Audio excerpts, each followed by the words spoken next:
think alcohol is one of the biggest things that can kind of distract students from what they're actually here for. If you're out all weekend and you're drinking, the next day you're probably not going to be very productive. I've actually taken basically full semesters off of drinking.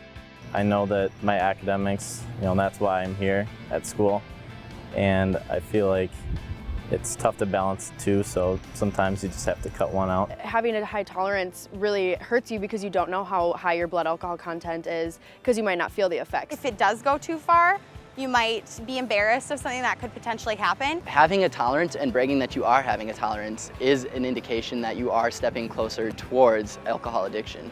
And I don't think a lot of people realize that. Personally, I turned 21 in a couple weeks. I haven't drank. You might feel okay, but your body isn't responding the way it should. I'm always there. I'm always out socializing. I'm with people even when there's alcohol present. I have no issue with that. It's not my job to tell people whether or not they should drink, but you know what? I also want to be the role model that says you don't need to drink to have fun. And I think you get a lot of respect from others when you're not drinking also. I personally believe that you don't need alcohol to have fun, because I can come back to the house anytime I want and just find a group of people that I know who aren't out of control with their drinking, and I can hang out with them and have a good time whether I'm drinking or not. When I would just say straight out, like, I don't do this, all of a sudden I would have guys come to my defense and say, oh, don't try pushing drinks on her because she's here to have a good time and not to drink. Just be responsible. You don't want to be the one at the party that, is always having to be babysat or gets embarrassed. When it comes to Greek life, you get out of it what you put into it. It's taught me to be a leader. Definitely academics, that's something that's really helped me too, is to just stay in check with my school. If you put the time and effort to honing in your leadership skills, your social skills, your networking skills,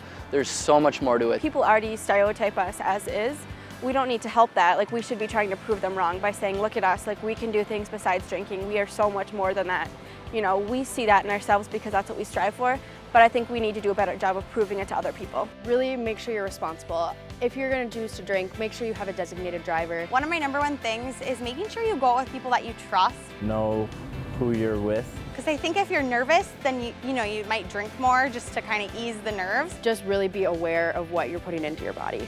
I think if you're actually really drinking to socialize, the people that you're with, they should be people that you really want to get to know. And I think if they're actually people that you care about getting to know, you shouldn't need alcohol to do that.